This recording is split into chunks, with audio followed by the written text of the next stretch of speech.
Hello and welcome to Toulouse in the south of France and to the Port de l'Idorade, where we welcome our athletes for the second round of Super League Triathlon just a week after absolute carnage in London. And we go back to the very first format used in Super League Triathlon 6 years ago, the triple mix. 3 stages, mixing up the order: swim, bike, run, bike, swim, and then a pursuit start, bike, swim, run. If you can manage all that, think and work your way through it, you can pick up 15 championship points and be in a good position at the halfway point of the season. Plenty of crowd already here building for this one, right in the centre of the Pink City. And they will be cheering for Jean Leher, who had a surprise win in London to sit atop the leaderboard. She lives right here in Toulouse, so she'll be a popular athlete out there. Couple of names missing from the top 5, so there'll be plenty of changes heading into the halfway point of the season. And we don't welcome also Summer Rappaport down at the bottom. Intense, she won't be there, neither will Kirsten Casper. We'll see them back in Malibu.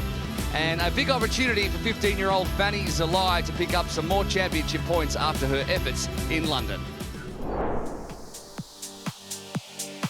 And it is time to get underway here in Toulouse. Yeah, I expect to see the Sharks take this swim out pretty hard. We've got Olivia Mathias and Kate Woff and, of course, Jess Fulliger, really strong swimmers. So no surprise to see the blue costumes up there of Michelle Dillon's Shark team. Kate Woff put in a stunning performance, but let's just go back to stage 1. Talk us through it and how it played out. Yeah, look, I mean, our team came in today to stay in front on the team's leaderboard, and we've done that successfully because we had a consistency throughout the women's event with the Sharks team.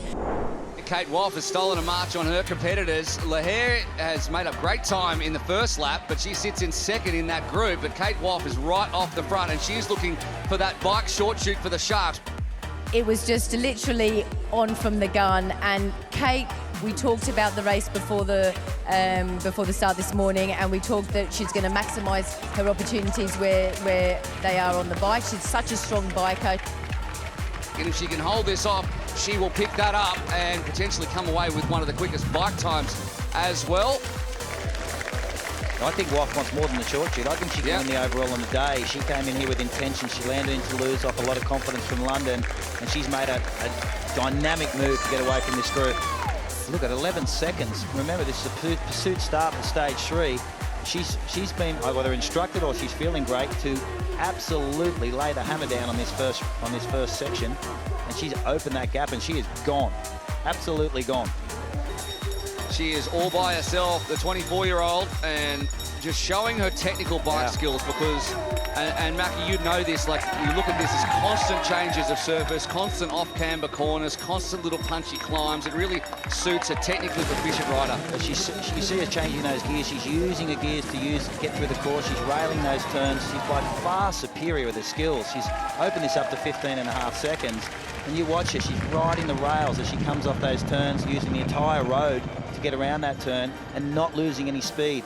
You've got this, Here, girl. and show us, take it easy. You've got some time. It's a 1K run now. Bank that up. Get through this. She'll win this stage. She'll take the short shoot now. We didn't expect maybe for her to be so far ahead as she was, but honestly, the confidence is just built right up now. Woff picks up the last short shoot. And we're underway again.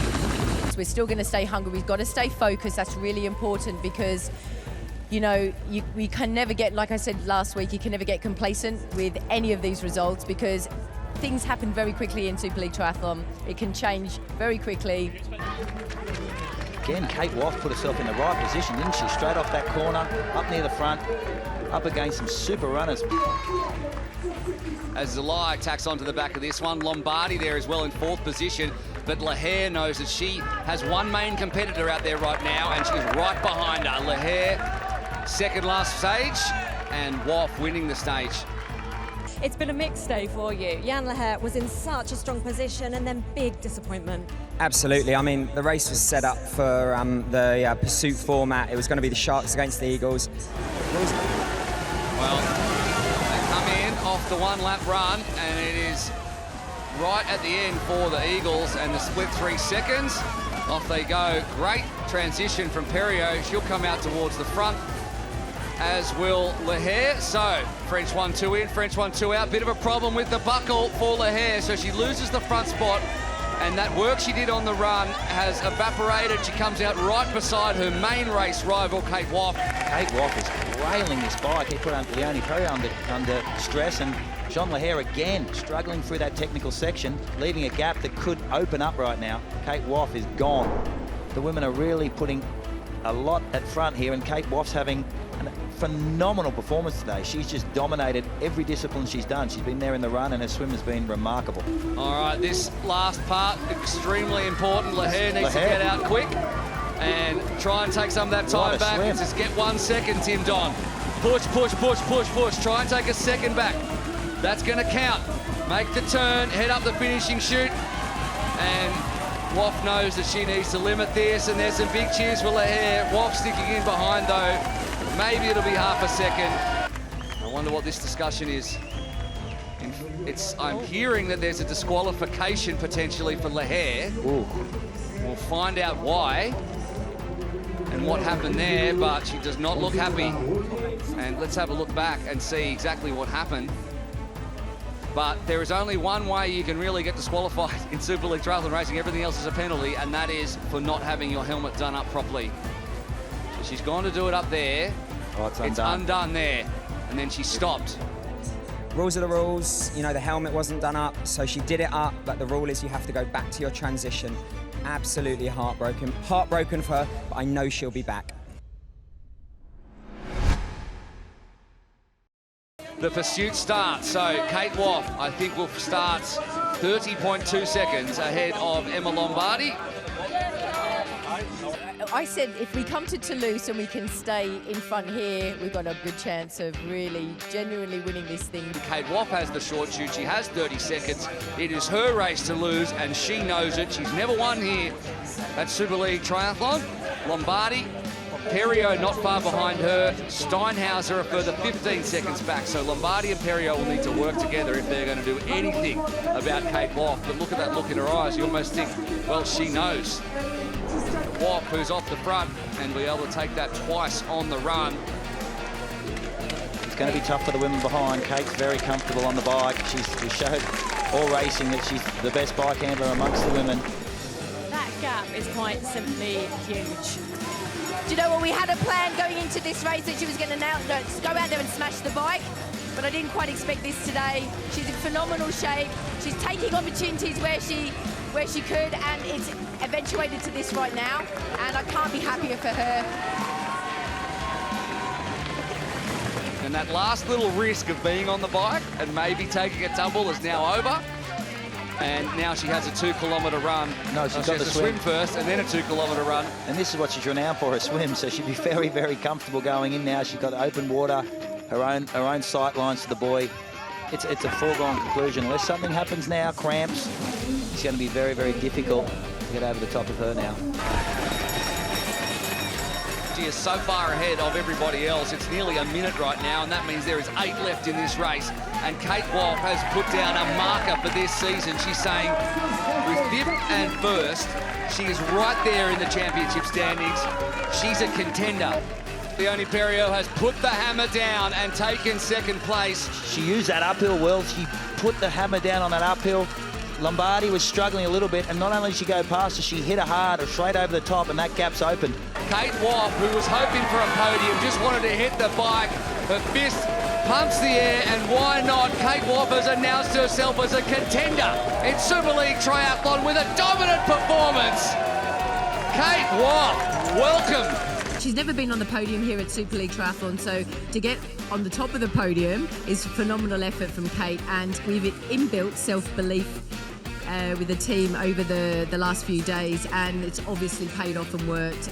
She's a phenomenal athlete, but a lot of it comes down to that deep-seated belief, convicting it and actually putting it, into play on race day, and that's what really counts, and she did that today. Yeah, real coming of age there for Kate Woff, and she'll be very happy with that, and she'll be very happy with her lead going into Malibu. 3 Brits and 3 Sharks in the top 3, if you can believe that. War, Matthias, Fulliger, the next generation really stepping up. Verena Steinhauser off the back of consistency is in 4th, and Jean Leher off the back of that disqualification drops from 1st to 5th. Kate, you absolutely dominated from start to finish. How happy are you with that performance? Honestly, I'm absolutely over the moon. That was absolutely mad. I knew I had a good chance of getting on the podium today, and I just decided to take each stage as it went and just go like absolutely full gas from the gun, and it paid off today. But then we had the situation with Jan Leher. Were you aware of what was happening? Yeah, I was a bit gutted because I wanted like a battle, but I like to think I would have still got it. That was so tight at the end. Talk us through that finale. Yes, I am very happy for my performance, and for me the first one is very hard for me, and I am happy for my team and for me, and for me the atmosphere is very good in Toulouse. I am happy. Yeah, I mean, for you in particular, these crowds must be very special. Yeah, special. My career for my run in French is very special for me, and I am happy for my race. Oh, it was hard. It was really hard. Such short form, and you are always at full gas. Yeah, I did my best with what I have today, but yeah, it was really interesting. A bit of disappointment for your teammates. Yeah, I feel really sorry for her, but we have two next stage to be better. Team leaderboard, well, the Sharks had hit the 200 mark, and the Scorpions, they moved themselves up from 4th into 2nd, sorry, from 3rd into 2nd. The Eagles, who were much vaunted going into this one, stay in 4th, and the Warriors picked up more points.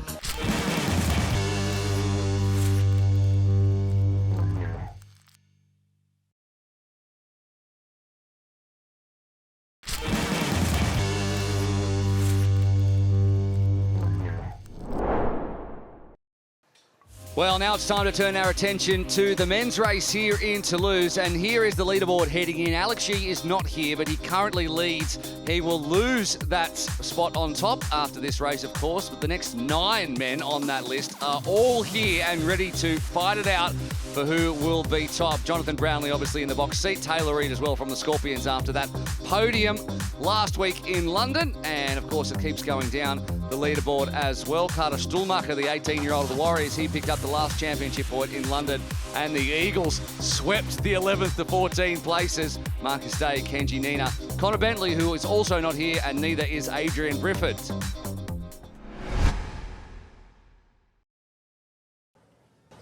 And we are ready for what will be an incredible men's race. Here we go, Super League Triathlon Toulouse. The men are in the water. It was a strong start for your team. Absolutely, they had great first swim, and this river current, it can really play havoc. We didn't have the best pontoon position, but they did really well.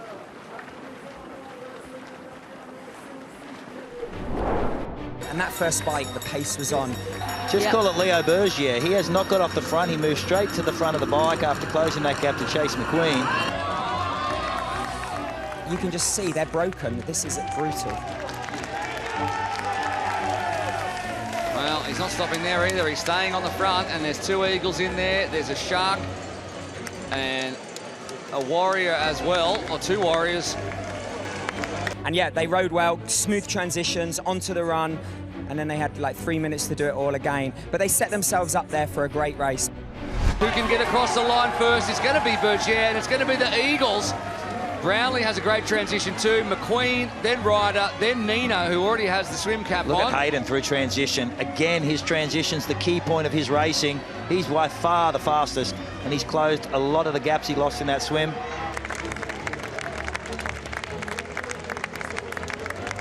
Johnny Brownlee just loving this course. He's a great cross-country runner, loves the ups and downs.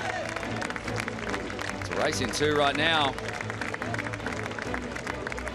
And Bergier and Brownlee putting the hammer down and putting time into the rest of the field. And there is the Shark and the Eagle on the grass running down the side of the Garonne. It's a foot race between the eagle and the shark, and I think the shark's getting over. Johnny over the top of Leo. Oh, no. Oh, come on, Johnny. This is great to see. Leo Bergier, the current world champion, Johnny Brownlee, he's lifeless. His career is, it's amazing. He's still pushing the pace for the world's best. I was amazed at how calm the athletes looked in those sort of roughly 3-minute breaks in between. Do you think it's a good thing that they stop? I mean, it's just so hectic. Having raced this series many years ago, it's probably want a 10-minute rest, but that's never going to happen. And we're about to start stage 2, run, bike, swim.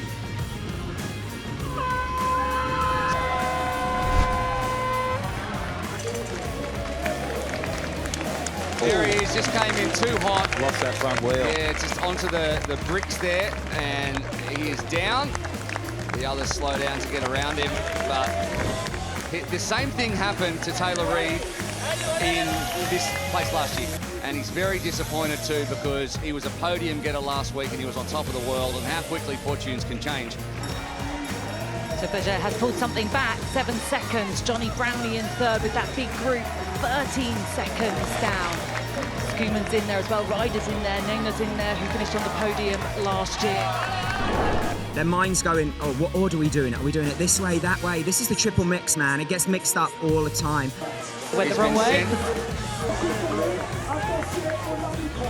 So yeah, they need a calm head. We saw some crucial mistakes from both top men and top women today, which affected their overall performance and end position.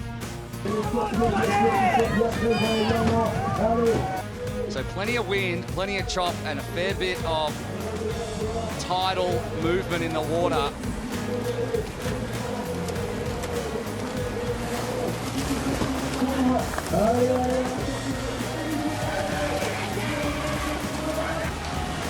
To finish stage 2, coming around, it's going to be Ryder, who needs to just sprint his way, but he's not really doing it. Wild is, though, making sure he doesn't lose any time to stay away from the group.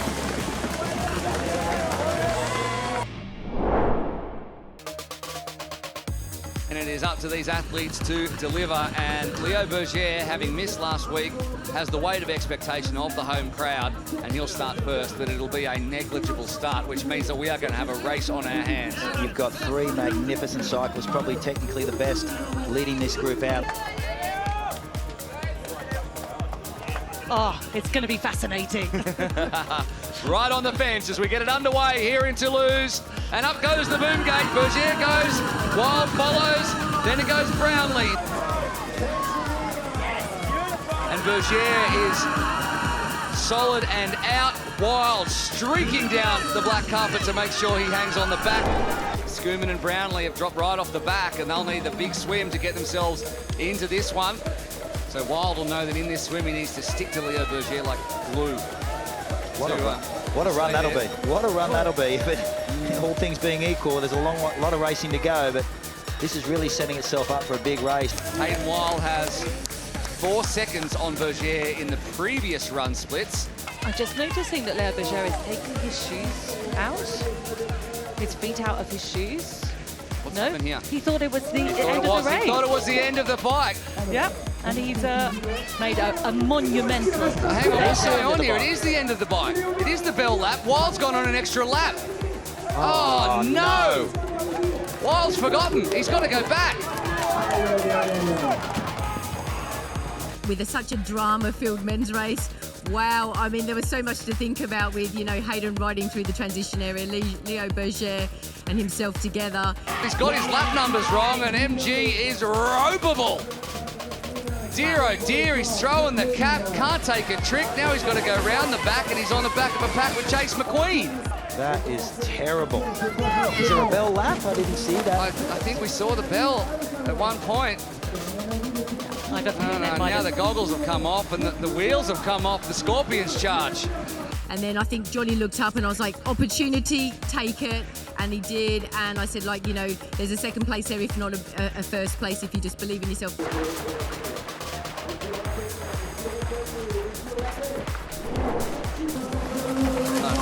Out on the water comes Berger, and now we have a 2 kilometre run to finish things. And can Henry Schumann find another gear? He looks behind him and sees Johnny Brownlee, who's been running immensely well. Hayden Wilde just through transition now, and he's looking at damage limitation. Can he make up 6 seconds to vault himself back from 7th into potentially 4th position? I say yes. Yeah, I think he probably, he's got a good chance if anyone can do it. Meanwhile, out the front, Berger is controlling this race, and Brownlee has caught up to Schumann. Tell us about the short shoot. I mean, I'm so chuffed. There was a no-brainer to give it to Leo. It means a lot. This is his first race of the season. I want him to take this advantage, this feeling of a home race onto Malibu and onto Neon, the grand final. It's not over yet. He's got an Olympic medalist chasing him. Right now, you can see Johnny Brownlee really putting down the hammer now. Brownlee has gone right past Henry Schumann, and now he's looking at a 7.6 second gap. Johnny Brownlee just doesn't stop fighting, does he? He really doesn't. Never quits. You did say Wild would run into 4th eventually. That was your prediction. We've just seen him coming around the corner now on the heels of Dixon. He's overtaken Nana. What a phenomenal run. And I love the fact that he just hasn't thrown his toys out the pram and given up on this race. Running himself now past Daniel Dixon, who's looking very fatigued indeed, isn't Look he? at Wild. He's so angry. Look at the anger on the Falcon's face. He is hating every minute of this. He's going wild. He is going wild. That's absolutely correct. He's made an error. He is going to limit the damage, and he's going to run on pure rage fumes for the next 700 metres. Leo Berger, he absolutely loves it. The 2022 European champion, the 2022 world champion. He won already plenty of times this year, and now he adds a win at home in Toulouse. Leo Berger, first race of the season, first win of the season. Johnny Brownlee in 2nd position again, but will lead the championship with Alex Shee not here. And Henry Schumann from 7th last week to 3rd this week. A big swim in the 3rd stage puts him into it, and Hayden Wilde comes across the line in 4th, and he will be very disappointed. Dixon 5th, improves on his position last week, and straight off he goes to talk to the officials. Deadly discipline. He's such a winner, Hayden Wilde. He rang it. Yeah, I know you did. Why do you ring it again? What do you mean? He rang it, legit. He rang it with 1 lap to go for you guys. This is so fluid at the moment. So yeah, there's been an appeal, 2 appeals, because Leo rode with the incident with Hayden Wilde. He went over the mount line, but as I said, Leo raced to the referee. Hayden got shown a penalty, and he took his 5 seconds. Leo did not get shown a penalty, so he carried on racing. I think I've made the right choices during the 3 stages today, and. Was there some confusion at the end of that last bike leg? Yeah, I was about to go down off my bike because I knew it was the last lap, and I heard Hayden shouting at me, and I saw him pass me like this, so I was really confused, and I think he was as well. Yeah, another tough one, a good first race, and I lost my front wheel on the corners on the second leg, and that kind of spooked me a little bit. But Leo was just too strong on the bike today. He was riding unbelievably well, and he deserved the win. And not sure what's going on, Hayden, but I was pleased to see him running back towards me. So much of it is about staying on your bike and staying calm and actually just getting around. It's so fast and furious. Yeah, it's very fast and furious. It really is hard. But I enjoy this kind of racing, and it's so nice to be back on the Super League podium. How hectic are these transitions? Oh, you got to be so fast, and I think that's where I capitalised on this race. Is I made sure that I was quickest in transition, and that makes the biggest difference in the race. The Sharks remain on top, having taken 200 points, and there is the leaderboard after round 2. Jonathan Brownlee on top, and how about that? 2 Brits in the top 3 and 2 Sharks in the top 3. So nearly an entire sweep of the top 3 on the leaderboard by the men's and women's in the Sharks and all GB athletes. If it wasn't for Henry Schumann's 3rd, that put him into 2nd position. Sanchez and Yee, your top 5. Berger, McQueen, Nina Stapley and Taylor Reid, who didn't add to his points. It's been a little way back for the Bahrain Victoria Scorpions, who move into 2nd position, but just 5 points ahead of the Santara Tech Eagles in their battle for 2nd, and also to chase down the Sharks, who went to 230 points off the back of this, as we head back down now to Beckett to wrap it up. It was just a mad day, but brilliant. It was a crazy day, but I love it. I love Toulouse. I love the course. I love the fact that it is so challenging. Chatting with Henry there is so much for the athletes to think about. But I think, yes, there were some crashes, there were some mishaps, but on the whole, what an amazing race. There were some key people missing today, and they're back from Malibu. Talk us through it. Oh my gosh, Malibu is going to be amazing. The ocean swim, I just love it. It's a beautiful place. We're going to have Yi back. We're going to have Potter back. So many of the good athletes are going to be back. In fact, everyone's going to be back racing. It is going to be a blinder. Annie, I absolutely can't wait. We need to lie down first. Thank you so much as ever for all the insight today. And we will be back with all the action from Malibu on the 30th of September. Make sure you join us then. Bye-bye for now.